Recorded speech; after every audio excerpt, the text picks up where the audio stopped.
Before I start, I just let me quickly comment that when Shalandar told me that he is organizing a forum where he's inviting public servants or those aspiring to be public servants, and from not just from the electoral processes, those who get there, but also from police and other areas as well. I asked him a question: why do you have a need to specifically do this? And I was also thinking, what will I share with them? And I think my personal reason to, I guess, come and talk to you about these things today is I have been coming to British Columbia for the last 5-6 years, and I have joined in a few of the Vaisakhi celebrations here as well. And after the celebrations are done, or during the celebrations of this 2-week period, I generally notice there is some negative articles, news coverages come out which totally blow things out of proportion. So I think this is a sort of a proactive measure that before these celebrations get kicked off here, let's at least work with people who are representing people in one form or the other to share with them what really Vaisakhi stands for. So if we have a data which does come out in the public arena, we don't take that 1 or 2 data points and blow it out of proportions. So the idea today will be to share with you essentially, how is it that this festival, generally it's presented as a festival, the Vaisakhi as a Punjabi festival, how it went from being from a cultural celebration to this something which is located among the Sikhs as well as a historical event. We'll cover a bit of that. We'll go a little bit into how it represents the Sikh ideals, and then I'll eventually get into what does Vaisakhi of 1699 really mean to all of us. We'll cover history behind it. But what are Sikhs really trying to do out of it? So at the end of this next 40 minutes or so, the take-home message, which I'm trying to impress upon all of you, will be that this is actually bigger than Sikhs. This started out as being something South Asian. This is founded within the Punjabi context of post-harvesting festival, and this celebration was developed into a new paradigm was developed in 1699 within the Sikh faith, and when people are celebrating this, it's a combination of all those things going on. So we cannot ignore the culture from the religion, and divorce is never healthy, so I like to look at all those elements and then maybe try to understand why Sikhs and Punjabis do what they do. Let me start out with this one quote, because most of the people who are celebrating Vaisakhi, at least in the lower mainland BC, are going to be from the Sikh faith. So Sikhs have a very interesting take on this event, and most Sikhs might not be even aware of what really this event meant historically. So here is a quote I pulled out from Professor Puran Singh. And interestingly, let me just read that out. He says, "Democracy, the dream of modern civilization, was established in this part of Asia in the exact modern sense, in the realization of the spirit of a human. The Khalsa made democracy its daily practice, driven by the inner feeling that is reborn of the spirit of the Guru that all human siblings are. Democracy is the moral feeling that naturally wells up in the informed ones." And I'll come back to that in a second. "The glorious Guru Gobind Singh called this commonwealth the Khalsa, his child, and laid the infant in the lap of the mother, Mata Sahib Deva. Physical birth became, by this act of love, a negligible accident, and the Khalsa stood bound by its moral rebirth." Now this is a bit poetic, but let me explain what's going on here. Because generally when people think of Khalsa or Vaisakhi these days, you're going to have very androcentric, male, hyper-masculine images. That's not what Vaisakhi was. That's one element of Vaisakhi. Vaisakhi, as being explained here by Professor Puran Singh, who wrote about what happened that day in 1699, he said basically a new ideal was being given. Sikhs call Guru Gobind Singh their father, and Mata Sahib called their mother. And what's being said is that a new awakening, a new rebirth was taking place on the Vaisakhi day, and on that rebirth, what was developed was something called the Khalsa. And one way to look at the Khalsa will be, every religion presents their, or belief systems present their ideal beings. Khalsa is the ideal being as presented by Guru Gobind Singh and Mata Sahib Kaur, the father and the mother of the Khalsa. So for example, if we look at from Islamic traditions, if you even read people like Jalaluddin Rumi, who has become a very known poet now in the West, he has this idea of Marde Momin, which is the man of God, that idea, the believer. If you read Nietzsche, when he is presenting the idea of Superman, that's his ideal being as he sees in the Critique of Christianity 150 years ago. So Khalsa is the ideal being, the blueprint, or from a psychological angle, there are all these archetypes which are developed. This is the ideal being Guru Gobind Singh and Mata Sahib Kaur represented. So basically, the Sikhs, Punjabis, and at that time South Asians were aspiring to become this ideal being.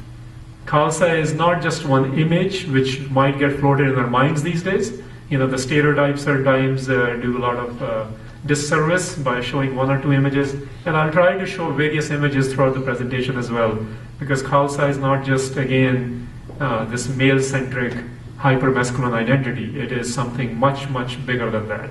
Okay, with that, let's move on to what really is it in South Asia. This Vaisakhi is celebrated by multiple cultures in the South Asian region. And it might shock some of you that it's in the Western India, the today's Western India, the Southern India, the Northern India as well. And I've listed some of those, you can look at there. It's some of them celebrated because it's a lunar year, a starting of a new year. Most historians and cultural experts and anthropologists agree that this is the starting of Punjabi New Year, which is a little bit different than Sikh New Year. Sikh New Year actually starts in mid-March. Based on the scriptures in Guru Granth Sahib. So this is a Punjabi New Year as well, because of the alignment of certain solar things. Arabic culture celebrates it in a different way a little bit. They treat it as a harvesting festivals, most of these cultures. So it's basically a Thanksgiving for most people, including the people in Punjab, that we had a great crop and let's have party essentially. So the party is done in the different ways, variety of ways, which includes from thanking their deities to God or whatever idea of divine being is. And it involves the folk cultures and how they sing and how they dress and how they dance and what they eat or consume that day. My point is that this context is very important, because when we come to the Sikh idea, you'll see how all this was taken to a new paradigm within the Sikh context.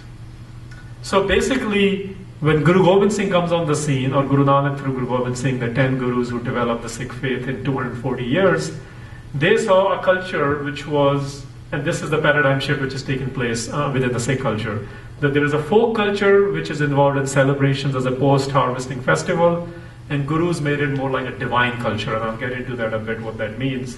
So there was an enthusiasm of the people which was captured, and it was given a new inspiration. That let's have all these celebrations, but towards what end? That was the question which was being asked. The ambition, we are all ambitious, people at that time were ambitious as well. The ambition was molded into purposefulness. If you are working towards particular end, then what that end needs to look like, and I'll get into that a bit. And another thing is that these cultural celebrations were very, very exclusive. They were for a particular group of people, particular social strata, particular religious sentiments, and this was totally blown apart. And in the Sikh culture, it became a very inclusive celebration. That this is not for particular group of people or men, but this is open to anyone. So basically, what this slide I'm trying to impress upon all of you is that if somebody presents Vaisakhi within the Sikh context as being a very exclusive thing, it is antithetical to Sikhs. It's actually the celebrations until that day were exclusive, then they were made very inclusive and they were widened into a new purpose. And what was that purpose? And this purpose I'll just briefly mention, you can read on the slide. This is directly from Guru Granth Sahib. Sikhs have major disagreements among them. You guys are in lower mainland BC. I don't need to explain that. You're witness to a lot of those. But there is only one thing where every Sikh, regardless of their observation level, agrees on, which is Guru Granth Sahib, which is the scriptural canon, if I may call it. In the scriptural canon, these are the two ideas of Vaisakhi. And you can see the first idea is that Vaisakhi is really when one is living in awareness.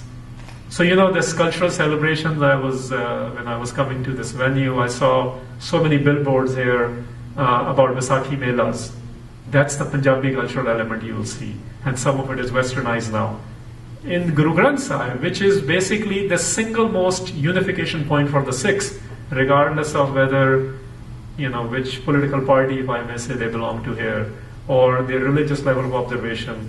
And the agreement is, in Guru Granth Sahib, what's written, and what's written is, Vaisakhi is only celebratory if somebody is living in awareness, when the wisdom in the Shabad is a word for wisdom, you can say, when people are living in awareness. And the second idea of Vaisakhi is that you really don't know what Vaisakhi is unless you have a divine relationship. So this is where I want to talk about the word Vaisakhi itself. Vaisakhi basically is the first day of Vaisakh, which is a Punjabi month. So when people say Vaisakhi, it means the first day of the month of Vaisakh, which is today, April 14th in the calendar which Sikhs are using now.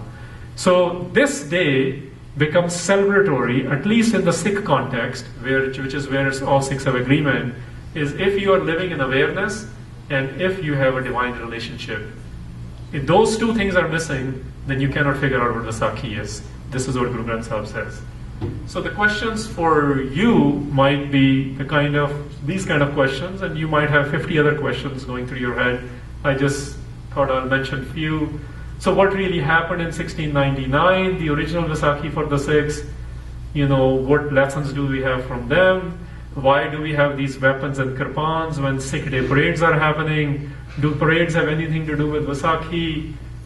Sure, it's good to know what Khalsa was in 1699, what's its relevance today, and all sorts of issues related to those things. So let me get into the history of it a bit, and then I'll come to relevance.